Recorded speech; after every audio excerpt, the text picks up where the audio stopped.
तरतीब का खुलासा।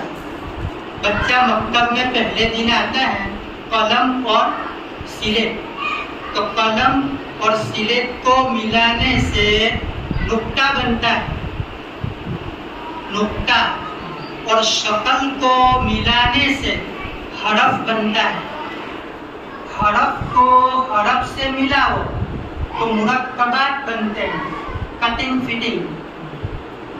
मुरक्कबात को एराब और अलामात से मिलाओ तो एक कलेमा बनता है।